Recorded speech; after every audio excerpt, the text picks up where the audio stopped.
نبی مکرم صلی اللہ علیہ وسلم جب دنیا سے رخصت ہو تو آپ کے رخصت ہونے کے بعد صحابہ کرام میں جو سب سے پہلا اختلاف ہوا آپ کے رخصت ہونے کے بعد دنیا سے چلے جانے کے بعد، ابھی آپ کا جسد خاکی جسد اطہر اما عائشہ صدیقہ رضی اللہ تعالی عنہ کے حجرے میں موجود ہے، ابھی تدفین بھی نہیں ہوئی، 3 دن تک موجود رہا۔ آپ کی موجودگی میں صحابہ کرام میں جو سب سے پہلا اختلاف ہوا وہ سیدنا فاروق اعظم نے باقی صحابہ کرام سے کیا۔ پہلا اختلاف، تلوار نکال لی، مسجد نبی میں کھڑے ہو۔ مسجد نبی صحابہ سے ایسے بھری پڑی ہے جیسے آج آپ کے وجود سے اکاڑا کا یہ حال بھرا ہوا۔ حضرت عمر نے تلوار بے نیام کی، لہرانے لگے اور اعلان کیا، خبردار اگر کسی نے کہا نبی کریم صلی اللہ علیہ وسلم فوت ہو گئے ہیں تو عمر کی تلوار اس کا کام تمام کر دے گا، نبی فوت ہوتا ہی نہیں۔ آج بھی اس ذہن کے لوگ موجود ہیں جو کہتے ہیں نبی فوت نہیں ہوتے، بلکہ لوگوں نے یہاں تک لکھا کہ نبی کریم زندہ ہیں روضے میں اور آپ کی بیویاں آپ پر روضے میں پیش کی جاتی ہیں اور آپ شباشی فرماتے ہیں۔ لکھا لکھنے والوں نے، حضرت عمر نے یہ آواز اٹھائی اور اس کے مقابلے میں، اس کی مخالفت میں، اس کے رد میں صدیق اکبر کھڑے ہو۔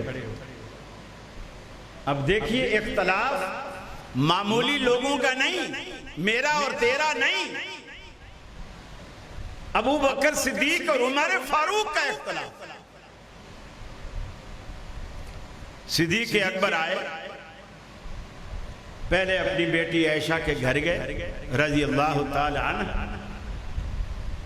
جسد اطہر ایک یمنی چادر میں ڈھکا ہوا تھا، دھاری دار چادر تھی، رخ انور سے چادر ہٹائی، پیشانی کا بوسہ دیا اور فرمایا اللہ آپ پر 2 موتیں نہیں لائے گا، یہی ایک ہی موت ہے جو آج مسجد میں آئے۔ عمر کی کوئی پرواہ نہیں کی، سیدھا ممبر پہ چڑھ گئے۔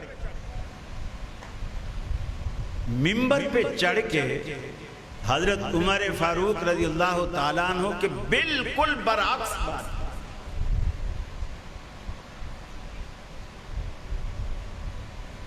فرمایا من کان یعبد محمدا فإن محمدا قد مات۔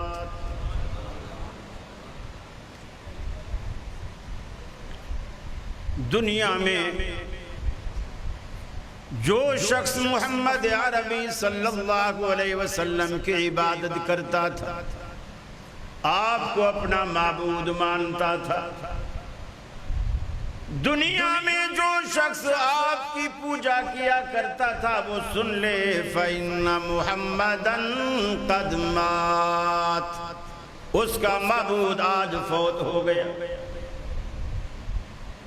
2 ٹوک جملہ، عمر کی تلوار کی بھی پرواہ نہیں کی۔ وَمَنْ كَانَ يَعْبُدُ اللَّهَ فَإِنَّ اللَّهَ حَيٌّ لَا يَمُوتُ، اور جو اللہ کی عبادت کرتا تھا وہ سن لے فَإِنَّ اللَّهَ حَيٌّ لَا يَمُوتُ، اس کا معبود زندہ ہے، ایسا زندہ ہے کہ اس پر کبھی موت نہیں آئے گی۔ 2 دعوے، 2 جلیل القدر صحابہ کرام کے، دونوں متضاد دعوے۔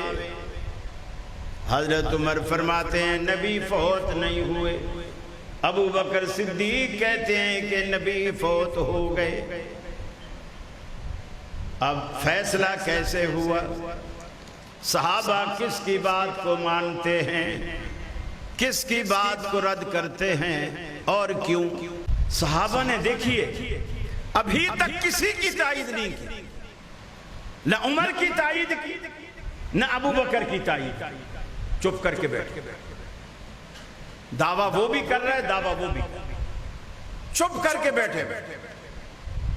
چپ کر کے کیوں بیٹھے؟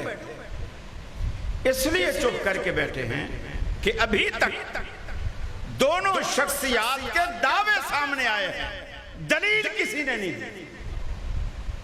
اب صحابہ بیٹھے، اب اس سے یہ بھی ظاہر ہو گیا صحابہ کرام میں شخصیت پرستی نہیں تھی۔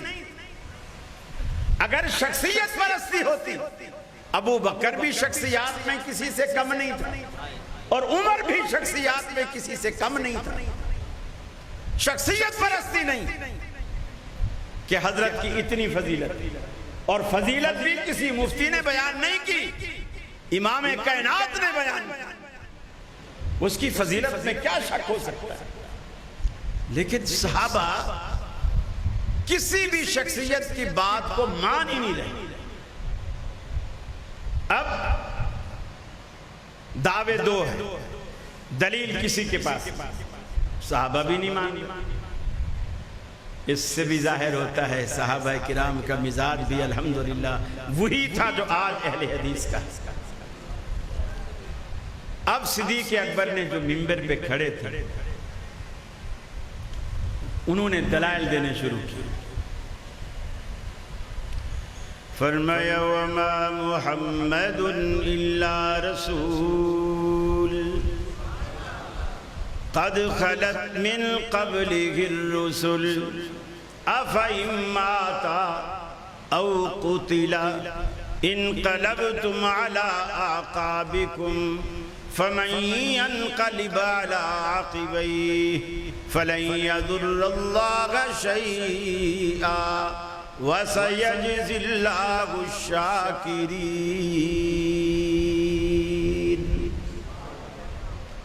محمد عربی صلی اللہ علیہ وسلم بھی ایک رسول ہیں۔ صدیق اکبر نے رجوع الی القرآن فرماتے ہوئے قرآن میں سے دلیل اخذ کی۔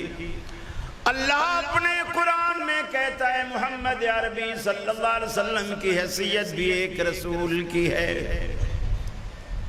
دنیا میں اور بھی پیغمبر آئے، آج ان میں سے کوئی بھی باقی نہیں، سب چل بسے۔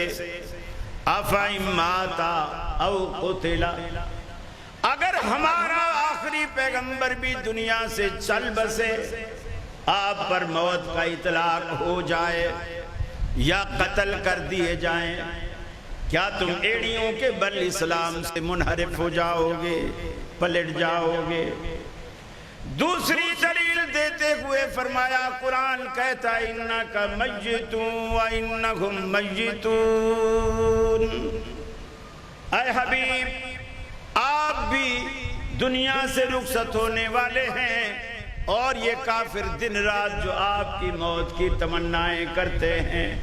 اللہ کے رسول آپ دنیا سے جانے والے ہیں، انکا میتون وانہم میتون، اور یہ جو دن رات آپ کی موت کی تمنا کرتے ہیں یہ بھی تو جانے والے ہیں، یہ کب تک رہیں گے؟ افإن مت فهم الخالدون، اے حبیب اگر آپ دنیا سے چلے جائے تو یہ کیا ہمیشہ رہنے والے ہیں؟ یہ بھی تو دنیا سے جانے والے ہیں۔ قرآن مجید کی یہ آیات جب صدیق اکبر کی زبان پر مچلنے لگی، صحابہ کرام کے دل و دماغ میں اترنے لگی، حضرت عمر کی بے نیام تلوار بھی خود بخود نیام میں داخل ہو گئی۔ سب کو سمجھ آ گیا کہ ابو بکر صدیق کی بات قرآنی دلائل سے بھرپور ہے، سارے اسی بات پہ ایمان لے آئے۔ فیصلہ اسی بات پہ ہو گیا کہ آج آمنہ کا لال ہم میں باقی نہیں رہا،